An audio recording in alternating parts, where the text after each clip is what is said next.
Under the leadership of Governor Awang Faruk Ishak and Deputy Governor Farid Waji, we hereby present Kaltim Growth Vision 2013. The efforts to position East Kalimantan as leader in agro-industry and energy to create a just and prosperous society. The East Kalimantan region should be safe, democratic, peaceful and with a good government, a strong economy, quality human resources and a prosperous population. Tibalah saatnya saat sekarang ini kita telah sampai pada tahun terakhir dari tahapan pembangunan jangka menengah setelah kita 4 tahun melaksanakan pembangunan di Kalimantan Timur. The Medium-Term Development Plan, RPJMD, for 2009-2013 initiated this drive for development. Building a Kaltim for all to improve people's welfare regardless of race, ethnicity, religion or political preference.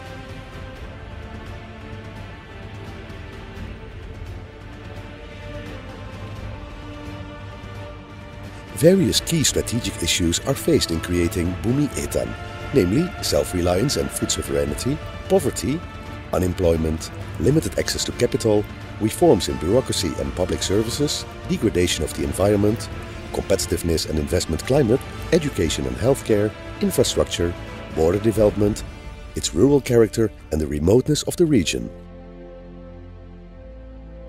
The 4-year implementation of RPJMD 2009-2013 till December 2012 generated this objective picture regarding the measures that have been taken, the achievements that were realized and the challenges still faced in the implementation of the development plan.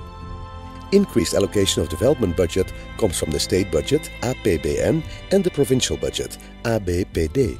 The macro indicator of development, GDP, ranks Kaltim 6th in 2011. The economic growth in East Kalimantan has continued to increase over the last 4 years. Kaltim's per capita GDP for 2011 amounted to 105.85 million rupiah, the highest ranked nationally. Foreign and domestic investment in East Kalimantan continued to increase year on year. Nationwide, Kaltim exports reached $37.97 billion in 2011, up 51.15% compared to 2010, when it amounted to $25.12 billion. A study into the competitiveness of Indonesian provinces resulted in East Kalimantan holding the 3rd rank after Jakarta and East Java.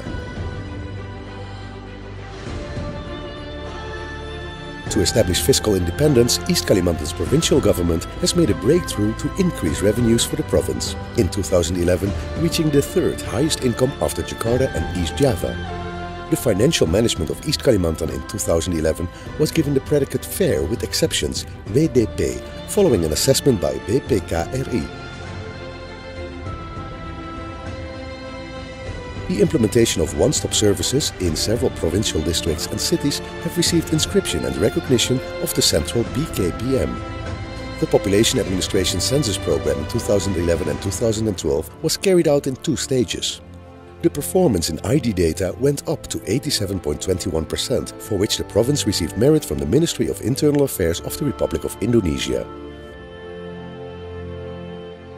Jumlah penduduk di Kalimantan Timur yang semakin meningkat, di mana kita ketahui tingkat pertumbuhan penduduk kita 3,81%,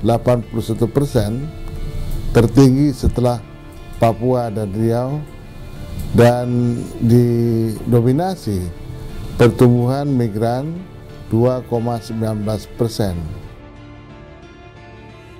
Electronic Service and Procurement, LPSA, an initiative from 2009, has now been implemented in most of East Kalimantan. For the fields of construction and consultancy of the Department of Public Works, the electronic vehicle tax Samsat Online was launched in 2009 and is running well in 14 regencies and cities. Field staffing bureaucracy has focused on reforming their administrative systems and services to work more efficiently effective and productive through the application of the electronic PNS card. East Kalimantan was found leading by Kemenpan RB as best implementation of an online KPE system, improving the quality of local development planning through a Regional Planning Information System, SIPPD, in 2010.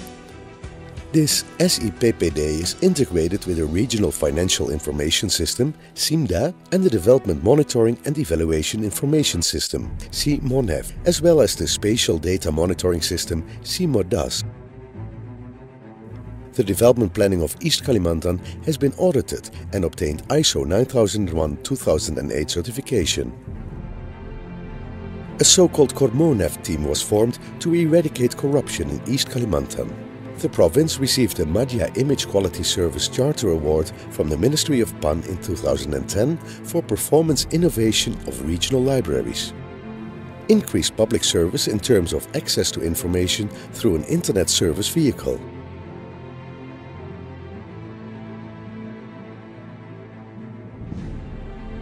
In the field of law and order, both increases and decreases in cases were recorded in East Kalimantan.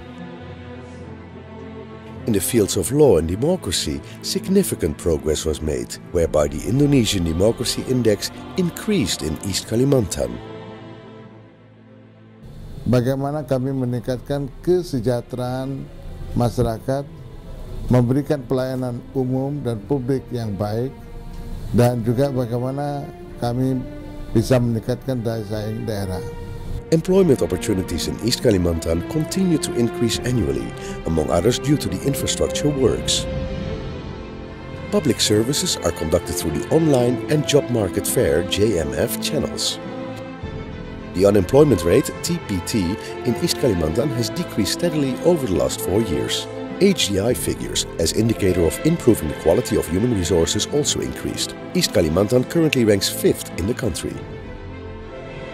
The percentage of people living in poverty has also decreased these past 4 years. In 2009, the percentage was 7.73%. It declined the next year to 7.66%, further to 6.77% in 2011, and by 2012 it dropped to 6.68%. Exceeding the RPJMD East Kalimantan planning target of 7% by 2013, the national plan of 8 to 10% by 2014, and even beyond the 2015 Millennium Development Goals target of 7.5%. Parallel to these victories, some targets have not yet been met. To provide a full insight in the performance of achievements regarding development of East Kalimantan and the problems faced herein, we present the 3 main development agenda points. The situation will only be possible if inflation is kept under control, investments flow in to serve as engine of economic growth in the region, and it is supported by a safe and peaceful condition in East Kalimantan. These development phenomena require priority for infrastructure development, which reaches further than just driving economic growth centers or industrial estates. The first 2 years, development is directed towards infrastructure to spur economic growth and reduce regional disparities while increasing the area of basic needs services. The year 2013 is the last year of the medium-term development stage of East Kalimantan under the leadership of Governor Awam Faruk Ishak and Deputy Governor Farid Waji. They carry out the mandate of the people by implementing uniform and equitable development throughout East Kalimantan. Their task is to increase the level of social welfare, ensure good general and public services while improving the region's competitiveness.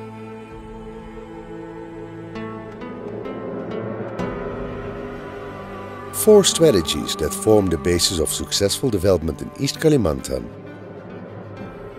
namely pro-growth, pro-employment, pro-poverty eradication, and pro-environmental preservation.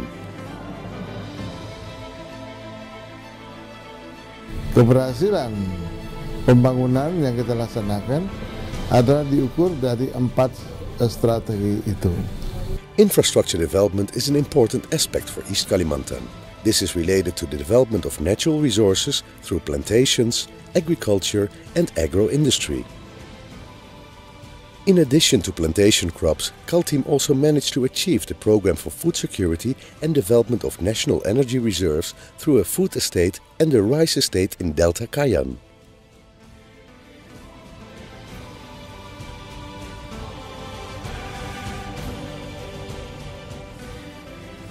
In the field of education, a program for increased educators' competence was implemented, a compulsory 12-year education policy, and improvements in education infrastructure.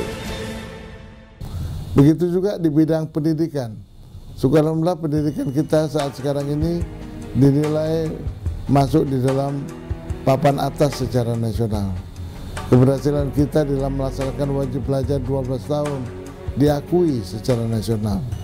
Dan insya Allah tahun 2014 kita termasuk salah satu provinsi yang telah berhasil melaksanakan wajib belajar 12 tahun. In the field of healthcare, efforts focused on 3 regional hospitals through increasing the numbers of doctors and paramedics, hospital equipment and supplies. Rumah Sakit Wahab Syarani is in the middle of upgrading to Type A, as are the hospitals in Balikpapan and Tarakan, so as to obtain world-class excellence status, including efforts to establish a 24-hour health center in East Kalimantan. Public and social services in East Kalimantan are well developed. Kaltim also holds a great natural and cultural tourism potential.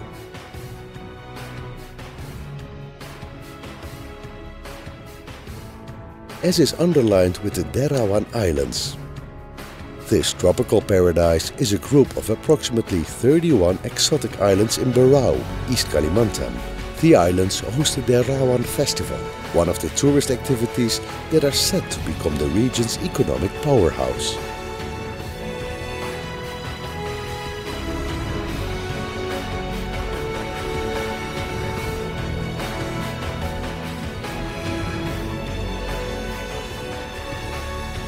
The Master Plan for the Acceleration and Expansion of Indonesia's Economic Development, MP3EI, is also implemented in East Kalimantan. President Susilo Bambang Yudhoyono inaugurated the Karianggao Container Port in Balikpapan and the Kalimarau Airport inauguration in Berau. Sejarah telah membuktikan 8 tahun kemudian tidak lagi menjadi the sleeping giant, tetapi Kalimantan, utamanya Kalimantan Timur, sekarang berlari makin kencang. Projects that are in process, under development, or having had a groundbreaking in East Kalimantan include the Kaltim 5 fertilizer plant project in Bontang, the airport project of Sepingan International Airport in Balikpapan, new Dublin Airport development project in Samarinda, development of an industrial area and the international port of Maloy in East Kutai, and construction of the twin bridges spanning Mahakam River in Samarinda. Mari kita bangun masyarakat Kalimantan Timur yang berkeadilan, yang demokratis, dan kesejahteraannya semakin meningkat. The development program undertaken by East Kalimantan's provincial government is directed at the welfare of the citizens. Development in East Kalimantan is from us to all of us. The Kaltim Growth Vision 2013 emphasizes welfare, comfort and justice for all residents. May it materialize immediately.